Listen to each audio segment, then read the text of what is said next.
I promise pancakes, and I will deliver pancakes.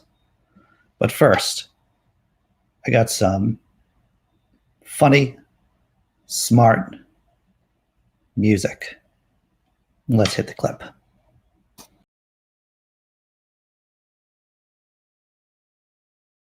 There was this actor named Hegelicus in 408 BC who messed up one of his lines so famously that 2 millennia later we still know his name, and poets through the ages carry on his shame. He was in the play Orestes by the famed Euripides. He was supposed to say, after a storm again I see a calm sea, but he messed up the accent, and in front of all those people he said, after a storm again I see a weasel. Lord, let it make me famous when my career goes down the tubes. This one's for Hegelicus, I see the weasel too. Good morning, everyone. My name is Andy Hall. We're going through the news. I learned something about Hegelicus this morning. I had to share it with you. This is just incentive to show up early and to see the very beginning of the show right here. Yes, we start off hot. That's what we do. But I'm going to bring the party down for a minute. I just found out from Rick Jenkins, who he posted this on Facebook. Rick Jenkins runs the comedy studio in Somerville. I believe it was in Cambridge, now in Somerville. That a local watering hole, the Border Cafe, is officially shut down, and the People's Republic is dead. The People's Republic in Cambridge, where I've spent many an afternoon and evening drinking and having fun, is now deceased. Rest in peace. Is there a satanic version of doing this, of some kind of blessed or unblessed? Is that the reverse? I don't know. I'm gonna have to ask my Satanist friends to if there's some kind of like magic hand, some kind of satirical way of doing the cross. All right. What are we doing this morning? Oh man, I almost destroyed the whole system by kicking out the wires. All right. What are we doing this morning? I'm going to look through the set list. We're going to go through Rioters. What's the common denominator amongst many of the rioters from January 6th? You won't be surprised. Pancakes and rebranding. Twitter bannings are going to be lasting forever for one particular former president. Mandalorian news. Yes, we had to talk about the Mandalorian. I'm sorry, it may not take too long, or it may take a bit of time. It all matters how many fans we have of the Mandalorian here. And impeachment. We're going to have to talk about impeachment too. So yes, you're going to ask me, Andy, there's a whole bunch of other news that we could talk about. We could talk about Joss Whedon and Charisma Carpenter. Yes, I know about that, but I got all this stuff to talk about, and it just didn't make the cut. I'm sorry. I put in the chat too a story that I covered on my blog, Laughing in Disbelief. It is about, you can send, if you live in certain areas, you can send your Valentine's love a Valentine gram, a happy little message, via a horror clown, via a terror clown.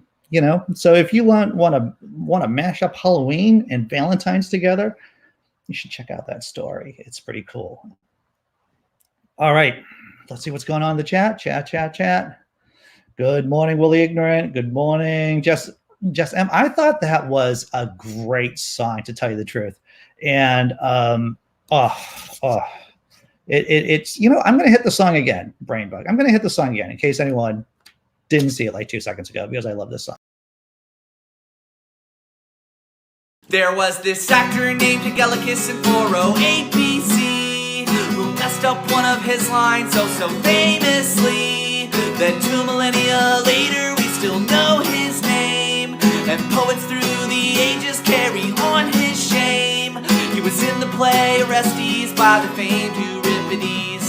He was supposed to say, after a storm again I see a calm sea, but he messed up the accent, and in front of all those people he said, after a storm again I see a weasel. Lord, let it make me famous when my career goes down the tubes. This one's for Hegelicus, I see the weasel too. Man, that is just getting my blood pumping this morning. Hegelicus and the Weasel. Good morning, David Paul. Good morning, Simply Secular. Hello, everyone in the chat. We're going to have fun. We're covering it's a very ambitious day. It's going to be a very ambitious day for us here on the morning show. We're covering everything. We're going to be covering a lot of things. Let's go with funny stuff first. Let's continue with funny stuff. Oh, no, wait. We have the question of the day. This is, what's the worst holiday? What is the worst holiday? The holiday that you dislike the most?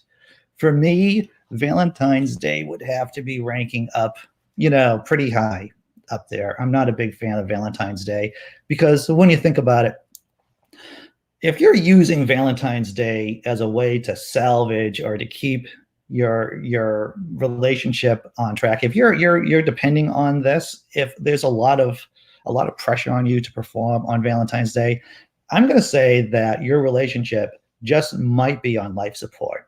That Valentine's Day are like these paddles that you're going to try to revive the relationship for like 24 hours or so.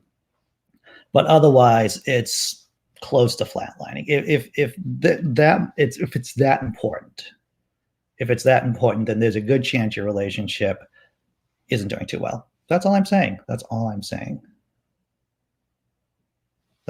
right there. So Valentine's Day is one of my least favorite of the holidays. And yeah, there's no surprise here. Halloween is great. For those of you who don't know me, April Fool's Day. Now you may say to yourself, Andy Hall, of course, doing comedy, April Fool's Day would be a great holiday for you. Little known fact about me, Andy Hall, is that my divorce got finalized on April Fool's Day. This is true. April Fool's Day, my divorce papers, I walked out of court on April Fool's Day, a happily divorced man. So April Fool's Day, and it's also my buddy Jack Maturko's birthday too. 1 year we were at, I believe it was the Atheists Convention, American Atheist Convention in Oklahoma. And it was on April 1st, I think, right around Easter. And it was Jack's birthday, I believe. And it was a celebration of my divorce day. April Fool's Day is not only Jokesters Day, but it's also my divorce day. My resurrection day, perhaps, if I'm going to get dramatic. And it was an epic time. It was an epic time. Oh, do I get a holiday on Valentine's Day? I have no. That was really funny. That clip, David Paul, that was so magic. Hegelicus and the Weasel. Easter, Simply Secular. Oh yeah, Easter has to be one of the. Yeah, it completely commercialized. It's supposed to be the big Christian holiday, but blown away by Christmas. Blown away by Christmas. That's right. When I was having, when I had kids, when I had young kids, Easter was fun because I get to see them do the Easter egg hunt. We always would do the Easter egg hunt in the backyard. And that was fun. They enjoyed it quite a bit. So for me, once again, Valentine's Day, not a perfect holiday. The article that I wrote about the mashup of Halloween and Valentine's Day, about clouds delivering Valentine's grams. Very entertaining, if I do say so myself. And the link is in the chat. So what are we doing? We're doing memes. Get rid of that banner. Oh, by the way, after this show, Rage on his channel is doing a show too from 10:30 to 11:30. I'm going to say that a couple more times maybe. But let's go to memes. Or at least funny things. Funny things, poignant things maybe. So this is a joke. A stand-up joke. Not from me, from somebody else. My COVID-denying dad finally caught COVID. It's so tragic because now he can't even get a taste of his own medicine.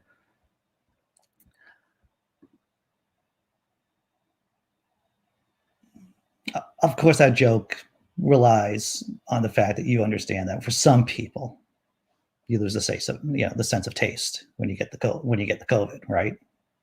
I thought it was clever. Is this more funny than not funny? I thought it was worth sharing.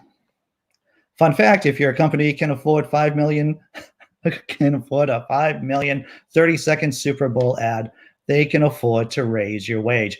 Why? I don't know. maybe that's more radical thought here in late stage capitalism, here in the neoliberalism, late stage capitalism of the United States of America, that somehow, I guess it's fun because it says fun fact right there. If your company can afford a 5 million 30-second Super Bowl ad, then they can afford to raise your wage. And yes, that is a real number. A 30-second ad on the Super Bowl did cost $5 million. That's why the Reddit ad, which was genius, lasted only 5 seconds, because that's all they said they could afford. And that was my favorite ad during the Super Bowl too, by the way. My favorite ad was the Reddit ad, which made you think, well, what was that? You saw the logo and then you wanted to go check it out online. I thought that was brilliant. The girlfriend, how you doing? Fi? Phil Lister. Valentine's Day, I'll be on my boat away from the danger of saying anything stupid. Oh, that's wise. That's very wise. Well done. Puns, indeed. Raising wages, but that's socialism. Shakes fist at socialism.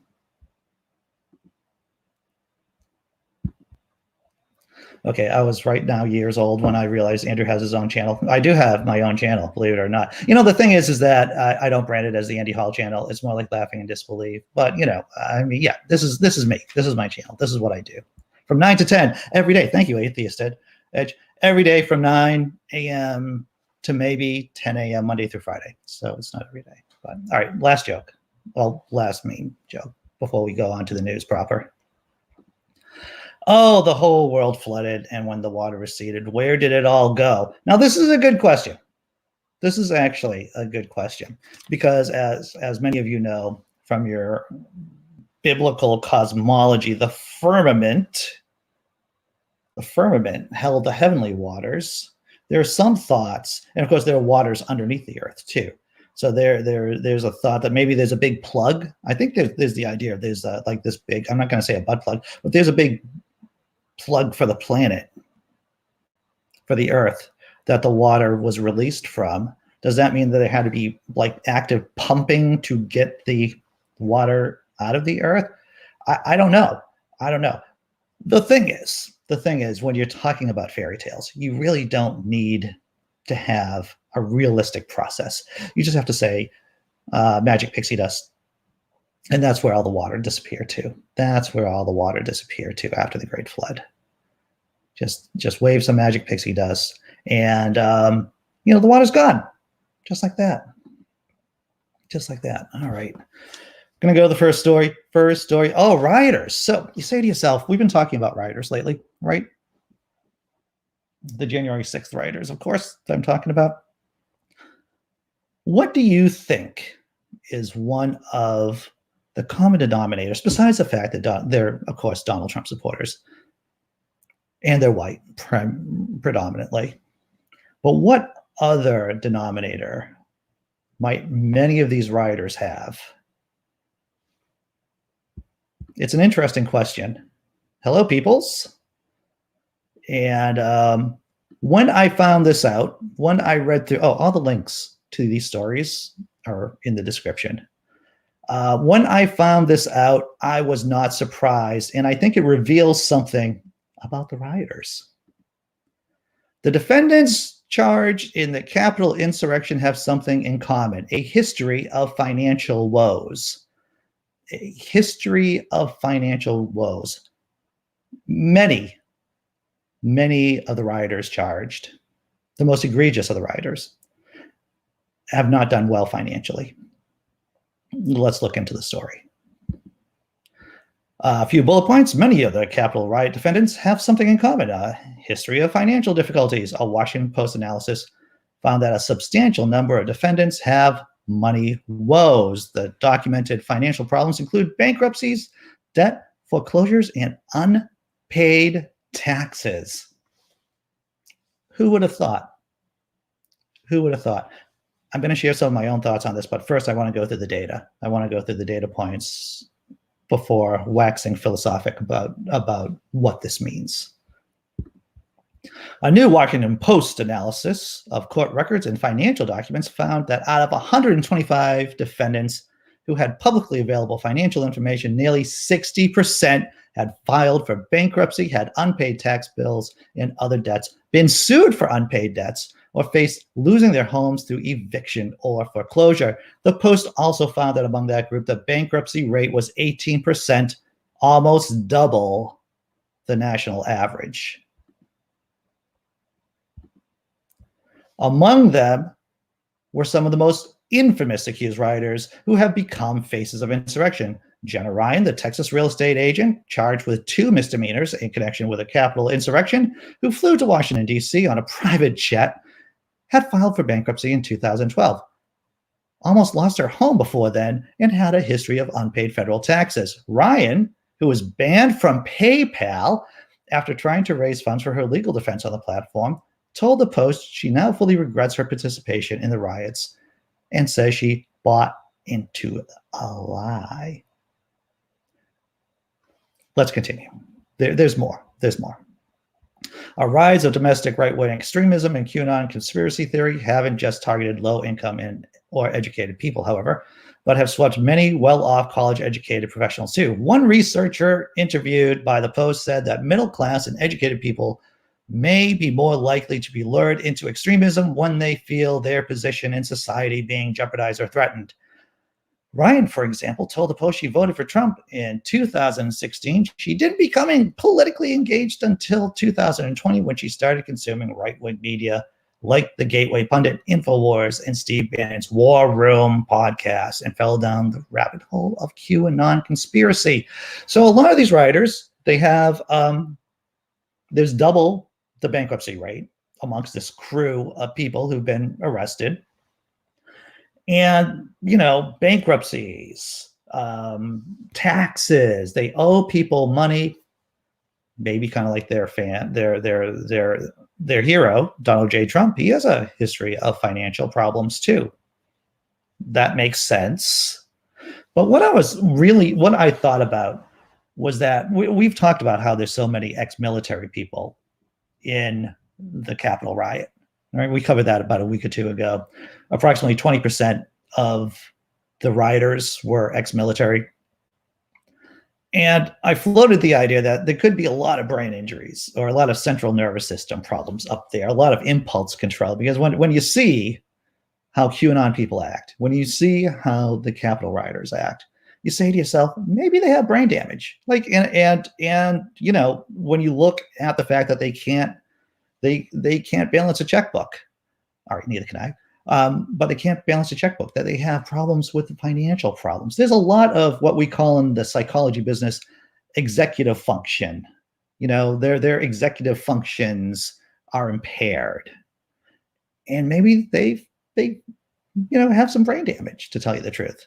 You know, at least with the people in the military who've seen active combat, that could have happened easily.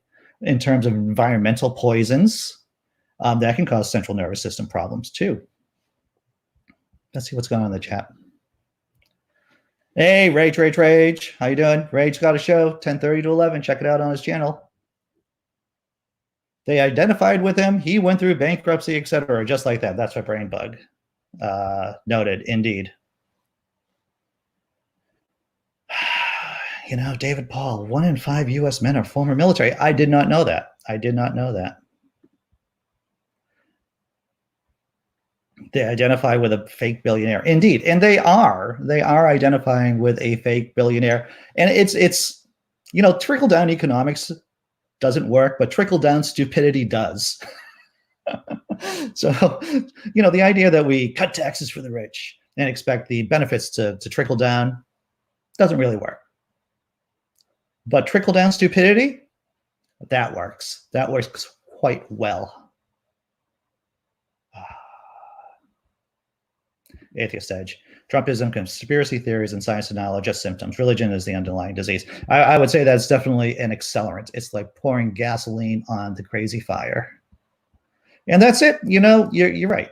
It is sad. Trump has tricked poor, desperate people, but there are also people in the middle class. Right, because I mentioned that from the article, is that there are people in the middle class who feel like they are threatened.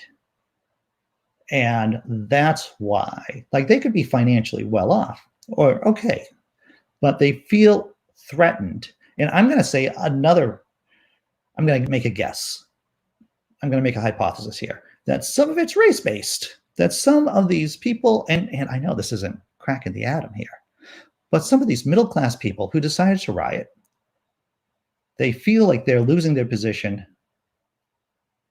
in life, in the country, due to race, due to racial minorities getting, being protected, due to, or the conversation we're having about, white supremacy and about systemic racism here in this country. And, white middle-class people, they feel that, they can easily feel like their position's threatened. And that's one of the reasons also that they decided to become rioters.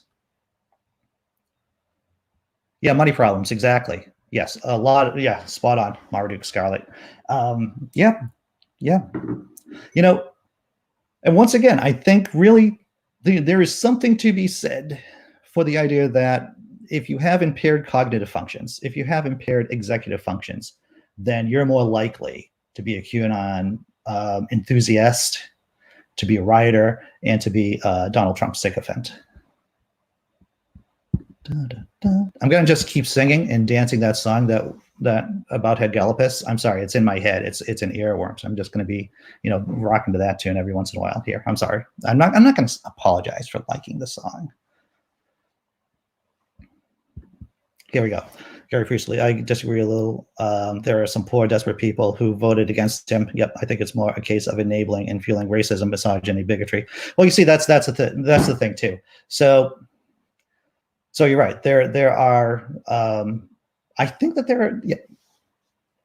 What I can say from the article is that out of the 125 people that were arrested at the Capitol, is that 60% of them had, financial issues, and they were also approximately double the rate of bankruptcy. So there's something there. There is something to be said there. Dr. Osiris, my favorite DC hero from the 1950s and 1960s. We missed this awesome song, which I'm not going to play again because that might be a little obsessive compulsive on my part. And does everyone want to know about an ancient Greek actor that messed up a line? No. So that was a pretty awesome song. And we're talking about Capitol rioters and how they have a greater than average chance of having financial difficulties. James Henry. Oh, got kicked off of Smokey Saint's channel. Well, that's a badge of honor, sir. That's what that is. Are we going to talk about pancakes? I promise pancakes. We're going to talk about pancakes. This is a positive story. Maybe a positive story about pancakes. I don't know how to feel about it. Maybe you guys can help me. Maybe you all can help me about navigating this pancake story. So some of you may recognize the branding, this red and yellow branding, as the old Aunt Jemima syrup and pancake batter. When I was growing up, I had no idea that Aunt Jemima, Uncle Ben, all of these were callbacks to slavery. I had no idea. And that's just the nature of white supremacy too, by the way, about how the fish doesn't realize it's swimming in the white supremacist waters. I didn't find out about the nature of this slave imagery of Uncle Ben's and Aunt Jemima until I was well into being an adult. It was not something you picked up in 1985, 1986. But let's check out this story. Once again, links below in the description.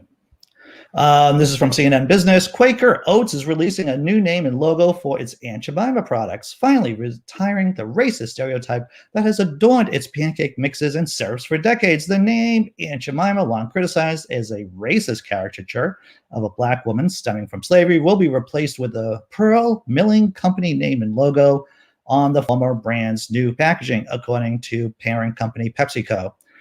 Quote, "We are starting a new day with Pearl Mining Company," unquote, a PepsiCo spokesperson said. "A new day rooted in the brand's historic beginnings and its mission to create moments that matter at the breakfast table." PepsiCo attorneys purchased brand name and logo trademarks for Pearl Milling Company on February 1, trademark attorney Josh Gerben of Gerben, that's a really fun word, Gerben Perot, PLLC in Washington, D.C., spotted the filing Monday morning.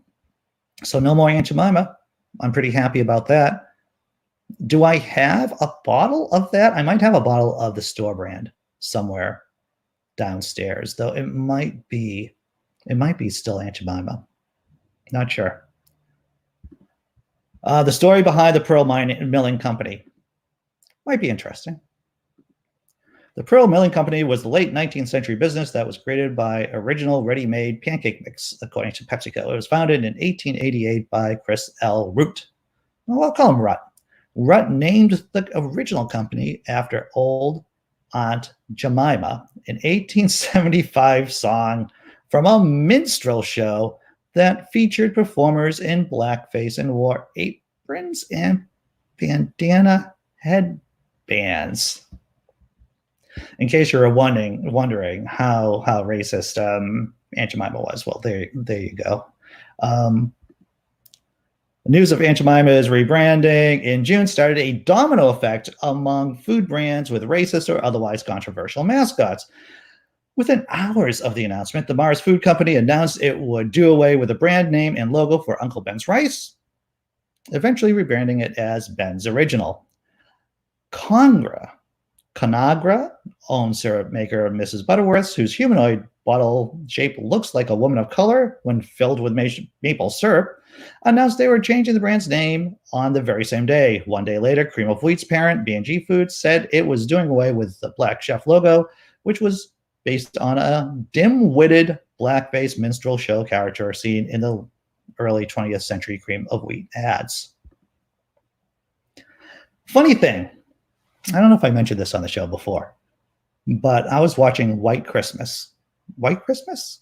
Yeah, the Danny Kaye, Bing Cosby, classic movie, 1946 maybe, 1947, I don't know.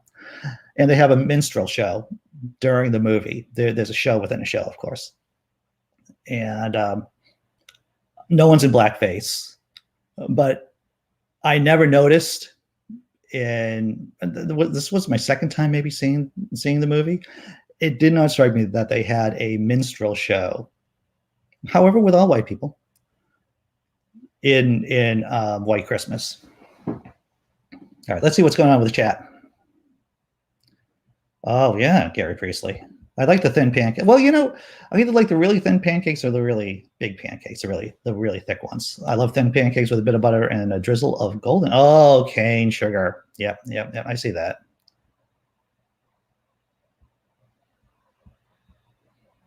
Oh, Gary Priestley. How about this? I only recently discovered my hometown was named after a slave trader.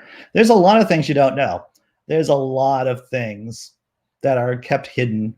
The nasty side of history. The nasty side of history. For pancakes, my favorite topping, I'd say the good old fashioned maple syrup. I am happy with a friend of mine just has butter on his pancakes. I think that's kind of heresy. But brain bug. So much minstrel show pop culture still clinging on. Indeed. Oh, Gary Priestley. What is that? Here in Australia, that particular brand cheese was to be rebranded as cheer cheese, as that is a racial slur. Indeed it is. Well, there you can have like regular thin pancakes, like flapjacks, I think. Flapjacks are considered to be small pancakes, cooked up in a lot of butter. While crepes are super thin, the batter is much thinner. The crepe is much thinner. And the interesting thing about crepes, you may not know this about crepes, is that you can actually freeze them. Of course, if you're going to pile them up, you need to have some wax paper in between each crepe. But you can easily make like a gaggle of crepes, layer them up once they're cool, put some wax paper in between each crepe, wrap them up, and then throw them in the freezer. Crepes today, crepes tomorrow. Wow, brain bug. I don't even know if I could show that. That's crazy. Wow. So yeah, no more Aunt Jemima. Maybe that's why. Someone's really irritated about that too. And I'm going to guess that person is white and lives in a cul-de-sac. Is that they're taking away our Uncle Ben's rice and Aunt Jemima. And I'm sure that's what some people are agitated about. Oh wow, Marmaduke, I made many thousands of crepes working in a la carte. I could see that. Yeah. What's the next story? So we went over the rioters on January 6th having financial problems, many of them who were arrested. Pancake politics here. Pancake, the shifting away from slave imagery. Good job, Quaker Oats. And what are we doing? Should we do a funny video? Should we do something that because this is about midpoint, right? This is about halfway through the show. Let's take a breather. Let's do our halftime show. A halftime show, you say? Yes.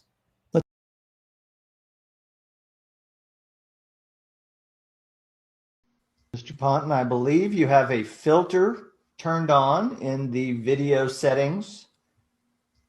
You might want to we're trying to. Can you hear me, Judge? I can hear you. I think it's a filter. It is, and I don't know how to remove it. I've got my assistant here. She's trying to, but I'm prepared to go forward with it.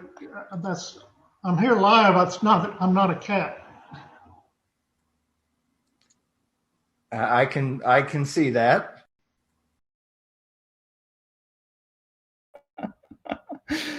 Oh,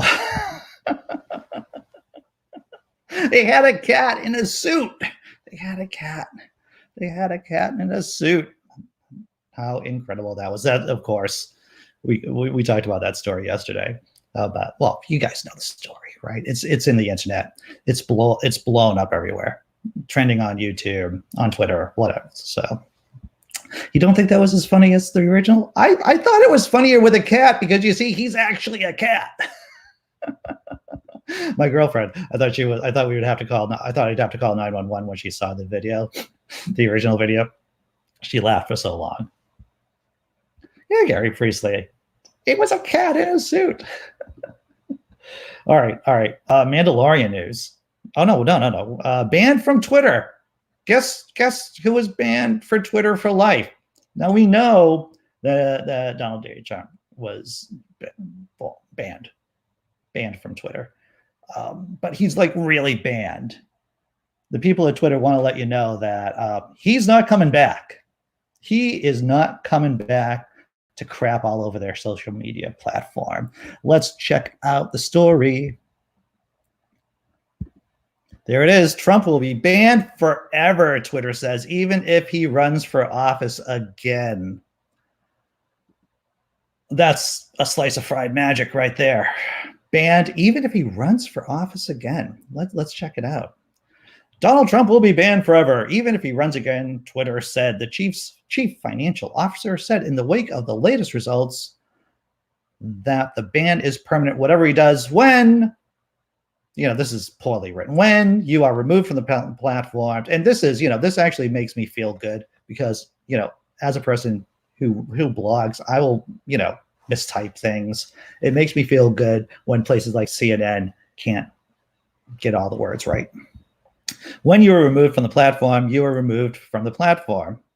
Ned Siegel told CNBC's Squawk Box, whether you are a commentator or you're a CFO or you're a former current public official. Remember, our policies are designed to make sure that people are not inciting violence. And if anyone does that, we have to remove them from the service. And our policies don't allow people to come back. Don't let the door hit you on the way out forever. Mr. Siegel confirmed that the rules would apply to any public official that was banned from the service for similar reasons to Mr. Trump. Twitter had previously said that Mr. Trump was exempt from the rules because of his status as a newsworthy figure and holder of public office. But the comments suggest that he would not be able to come back to the site even if those things became true again. As part of the same results, Twitter chief executive Jack Dorsey said that the ban of Mr. Trump had not made any significant change to the company's growth. Yes, Twitter has, out of all the social media platforms, actually Pinterest, interesting note, in Pinterest is bigger, much bigger than Twitter. So Twitter is just doing what it's doing. Getting rid of Donald J. Trump has not really affected its bottom line, from what I understand. In related news, Facebook is yet to confirm whether it and Instagram's indefinite plan will remain in place. The decision has been forwarded to its oversight board, which will return a binding decision on whether or not it should stand, as well as give advice on its policies and regarding public figures. So Twitter ban forever, as forever is. But Facebook and Instagram, maybe they'll let them back on. Who knows? But Twitter banned forever.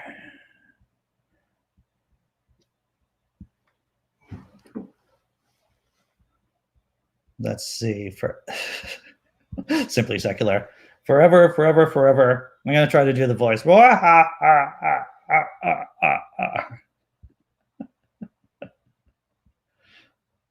Oh, it would be nice if we could always follow the precedent that Twitter, the precedent about the past president, about just banning him from public office. That would be nice. That's going to be feeding into our next story, of course, about the impeachment trial, but I'm getting ahead of myself.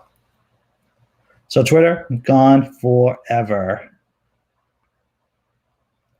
Gone forever. And that's good news. Hopefully Facebook and Instagram will follow Twitter's example. Oh, wait. We were going to talk about the impeachment news, but there is something to talk about in case you're a fan of The Mandalorian.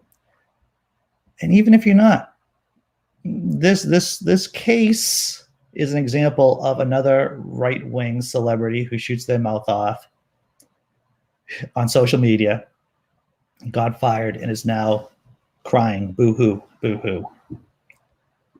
And who is this person? Now, if you don't know her, this is the person from The Mandalorian. The character's name is Cara Dune. I'm going to pronounce it like a Scotsman, like Cara Dune. Yeah, this is the story here from Deadline. Lucasfilm calls Gina Carano social media post abhorrent. Actress no longer employed by Mandalorian studio. All right, so we'll play a game. We'll play the next game. We'll play this game. What do you think she got fired for? What did she say on social media that got her into trouble? And if you already know, make up something funny, maybe. I don't know. But she got, consequences indeed. Consequences. Oh, your crush ended? Yeah. She turns out to be a fascist. Oh, I just gave away part of it. Well, that's a good guess. That's a good guess. It does have something to do about fascism. It does have something to do with this persecution, conspiracy-minded attitude that a lot of evangelicals have, that a lot of Trump supporters have. Oh, why? Thank you, Wild Eden. That was a good attempt at a Scottish accent. Very nice. Very nice. All right, so let's go. Let's go with let's check out exactly what she got busted for. In the wake of Gina Carano's controversial social media post, Lucasfilm has released a statement Wednesday night with spokesman saying Gina Carano is not currently employed by Lucasfilm, and there are no plans for her to be in the future. Nevertheless, her social media posts denigrating people based on their cultural and religious identities are abhorrent and unacceptable. Carano played bounty hunter Cara Dune on the first two seasons of Lucasfilm and Disney's The Mandalorian. And it looked like we'd be seeing more of her. It appears not. Yeah, I would say she was a pretty major character. She wasn't Mando or Gugu. I'm getting my characters. Or Baby Yoda. She wasn't one of those two, obviously, but she was a major character. Oh, okay. So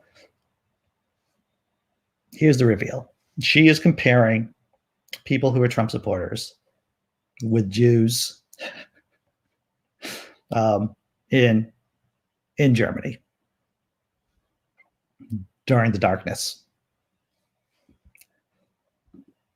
This is what her social media post said. Jews are beaten in the streets, not by the Third Reich soldiers, but by their neighbors, not by Nazi soldiers, but by their neighbors, even by children, because history is edited. Most people today don't realize that to get to the point where Nazi soldiers could easily round up thousands of Jews, the government first had to make their own neighbors hate them simply for being Jews. How is that any different from hating someone for their political views? So she is equating basically Republicans with Jews during the dark days of Germany. Sidebar. We're going to do a sidebar for a minute and talk about the Catholic Church's responsibility and the Lutheran Church's responsibility for National Socialism in Germany. You would not have National Socialism, and this is just like the summation of like hundreds of years of history. You would not have had National Socialism in Germany if you didn't, in its anti-Jewish form, that's what National Socialism is. It is baked in to be anti-Jewish. You would not have National Socialism in Germany if you didn't have Martin Luther, if you didn't have the Lutheran Church, and if you didn't have Catholicism, because the Lutheran Church took the anti-Semitic tendencies of Catholicism and with our friend Martin Luther really amped the game up. Martin Luther, that guy, the founder, the revolutionary, the Protestant Revolution there, was a virulent anti-Semite. Wrote books on it, I believe. I wrote about this before. He wrote at least one book on it, which was pretty much the game plan for the SS about what to do with the Jewish people in Germany. You wouldn't have had, once again, you wouldn't have had National Socialism in Germany if it wasn't for the Catholic Church and for the Lutheran Church. That's my beef. That's my beef right there. One of my beefs. Okay, the story continues. Carano previously stirred up the dust on social media with comments about mask wearing and voter fraud. In November, she made fun of those using preferred pronouns on social media, listing beep, bop, boop in her Twitter bio. The action came off as transphobic. She later walked that back, saying the Mandalorian star Pedro Pascal, quote, helped me understand why people are putting them in their bios. I didn't know before, but I do now, unquote. No, unquote. Continue, quote. I won't be putting them in my bio, but good for you all who choose to. I stand against bullying, especially against the most vulnerable. So she tried. But the thing is, and are we going to talk about head injuries a bit? Maybe she has a bit of the head injury too. She was an MMA fighter. You get dinged quite a bit. And of course, the great thing about Dana White in the UFC is that he has been able to brainwash Joe Rogan, creating this culture, pro-Trump culture. That's also my beef against Dana White and the UFC. And so he has a legion of people out there just like reciting pro-Trump propaganda. All right, let's see what's going on in the chat. Oh, there. Yeah. James Henry, yep.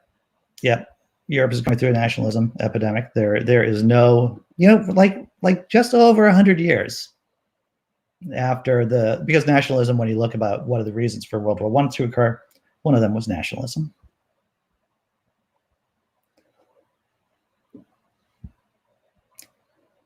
It definitely doesn't help.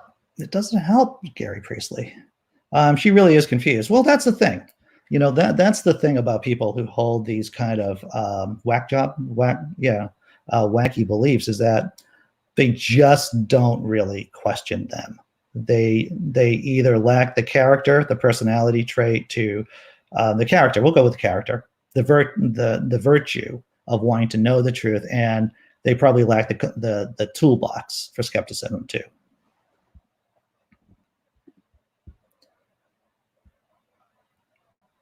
Well, Simply Secular, there's a lot of Republicans out there. There are many Trump supporters out there who want to believe, who have this delusion that just because we don't tolerate their crap, that suddenly they're being persecuted in that way.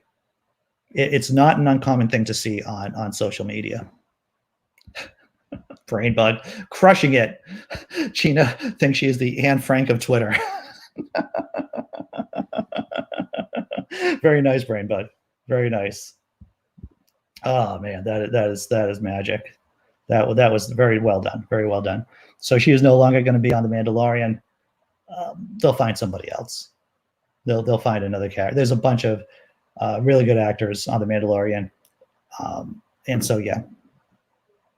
So we don't need Cara Dune. We don't need Joanna Carano on the Mandalorian. She's just caused way too much problems, you know.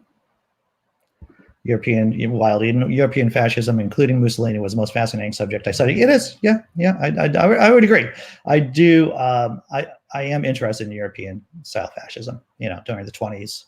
What many people don't realize is that Mussolini was first. He came before that guy up in Germany there. What's up, Theo? This is a good time to review what stories, what news bits we've talked about. We've talked about rioters not being able to, Capitol rioters on January 6th. Many of them cannot handle their own personal finances. Pancakes, Aunt Jemima, not with us anymore. Trump banned on Twitter for life. And we just talked about Mandalorian stuff with one of the actors getting kicked off because she shot her mouth off on social media, equating Trump supporters with, Jews in Germany during the dark days. Wow. Oh, this is interesting. New QAnon theory, Gully Mickens. The new QAnon theory is the Department of Education and Congress is trying to wipe out white history from our educational system. I don't think real white history, this is the thing, right? These QAnon supporters, these Trump supporters, they don't want real white history, right? They don't really want real white history because real white history would cover things that would make them have the uncomfortable feels. They don't want white history. They want their glossed over history. Oh, that halftime. Yeah, that you should. I'm not going to play it again. Should I play the cat video again? Maybe I'll play the cat video again because I really like the cat video. I really like the cat.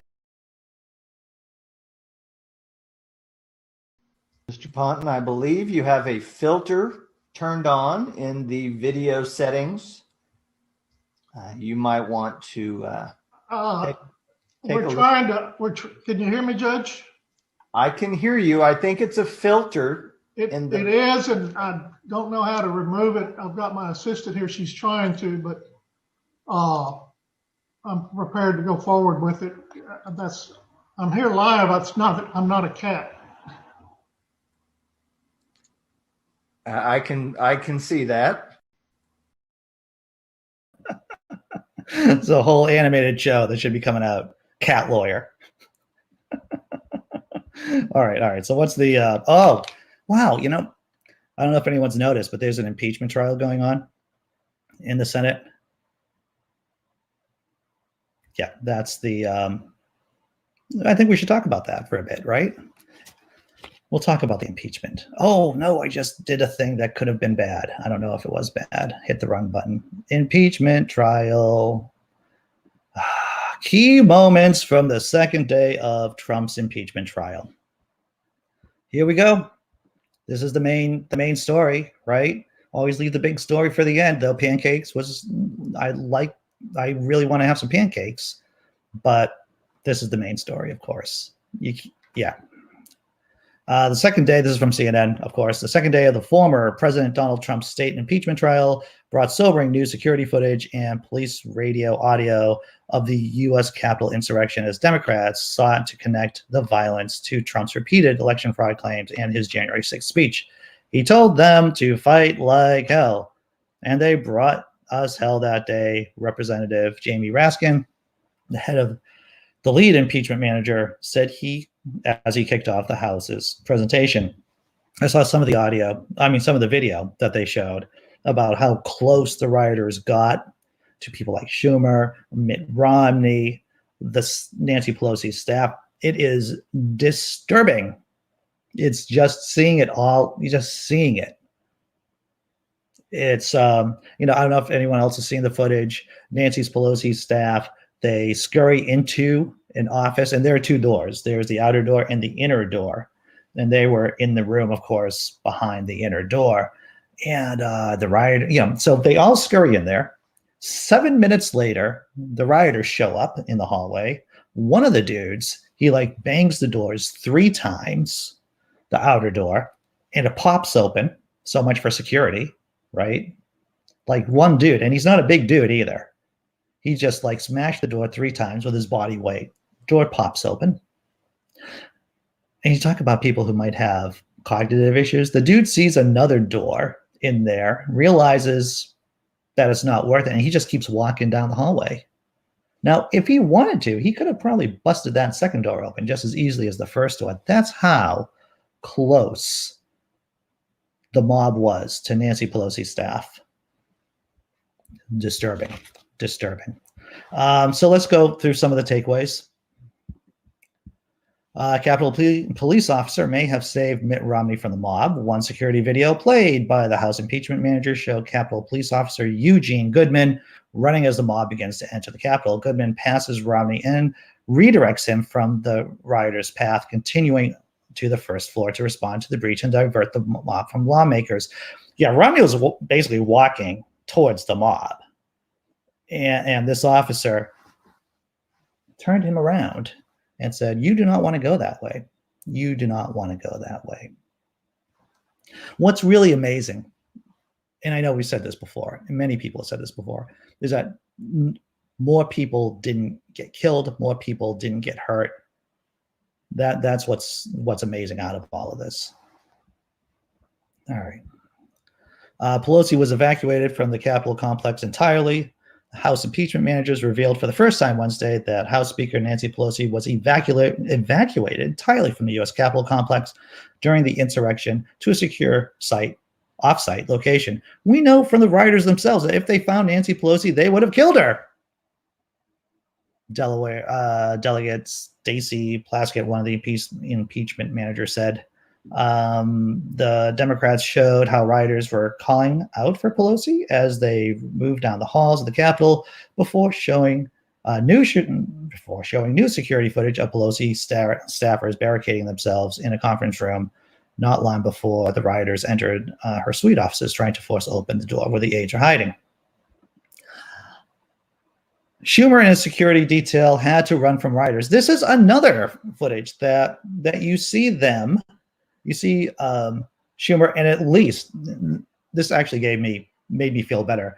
At least his security detail seemed to have what looked like an assault rifle, maybe one of those mini assault rifles, but it looked like at least Schumer had someone who was there protecting him with serious firepower. But this is another case of Schumer of people going towards what they think is safety and then having to turn around. And in this case with Schumer, he had to run back with his team to go to safety because they were clearly going in the wrong direction. Some of the security footage Democrats presented Wednesday showed how close Senate Majority Leader Chuck Schumer and his security detail came to encountering the rioters. The footage shows Schumer walking up the ramp with his security when the group is forced to quickly change directions and run back in the direction they came. Capitol police officers can be seen shutting the door behind Schumer and leaning up against it to keep it shut. They came within just yards of rioters, said Representative Eric Swalwell, I think I pronounced that right, a Democrat in California who is serving as one of the House impeachment managers. Scary. And it's such a good presentation the prosecution is doing. The Republicans who are brave enough to say good job are saying good job. Some GOP members praised the presentation Wednesday, with number 2 Senate Republican John Thune of South Dakota saying the House impeachment managers did an effective job and were connecting the dots with Trump's words to the insurrection. Republican Senator Lisa Murkowski, an Alaskan who is likely to convict Trump, told CNN the evidence that was presented thus far is pretty damning. Republican Senator Bill Cassidy of Louisiana said he found much of the House impeachment manager's case against Trump jarring, adding that the rioters' attempt to thwart a peaceful transfer of power should alarm anyone who loves America. Should alarm people. Should. Oh, wait. So you got to have the would-be fascists lawyers, not would-be fascists, would-be dictators lawyers push back, right? Because that's what they're getting paid to do. As incompetently as they are doing it, this is what they're getting paid to do. One of Trump's defense lawyers, Bruce Castor, argued that the House managers failed in their presentation to connect the rioters' acts to Trump. I didn't learn anything. I'm going to do the silly voice. I didn't learn anything I didn't already know. We know a mob breached the Capitol and wreaked havoc in the building. I'm waiting for them to connect that to President Trump. And so far, it hasn't happened. He said, F you, F you, F you sideways, Bruce Castor. May you burn in some, if there was a Hades, I just wish you would just go there for a period of time, a reasonable amount of time. I don't know how much time that would be, but a reasonable amount of time. Wow. All right, let's see what's going on in the chat. Well, that's right, Marmaduke Sire.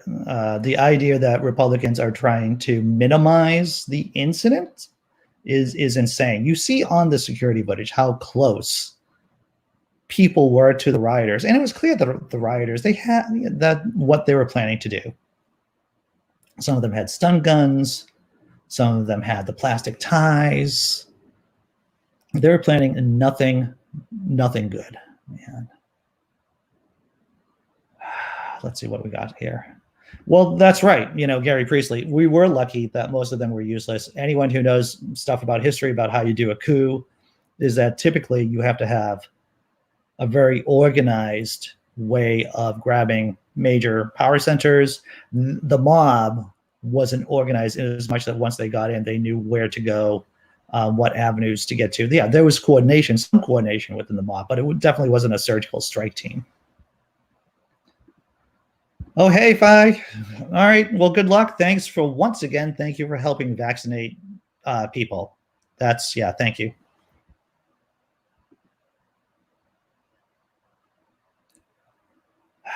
Let's see what else. All right. I think so. That's what's going on. I think.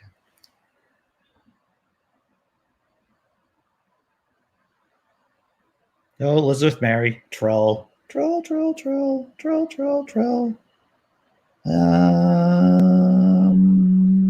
go, troll. There you go. All right, troll's gone. I have two screens, so I can get rid of trolls and talk to people. That's right. All right, the girlfriend says the new defense is going to be the rioters were not well organized and did not succeed, so it couldn't have been incited by Trump. There you go. Oh, right. I lied. Satirically speaking, of course. Come on, guys and gals. We know that this was a military operation to get Nancy's computer and other dirt on Dems. Indeed. Clearly the case here. All right, everyone. What did want? I'm going to say this again. Rage is doing The Rage is running a show from 10:30 to 11:30 on his channel. Definitely worth checking out. What did we cover today? You know what? I'm going to do the last clip. I'm going to do something funny. I'm going to show you something funny. Hopefully you laugh. And then after I show the clip, we'll just wrap everything up. Final thoughts, all that other stuff, right? I'll be right back.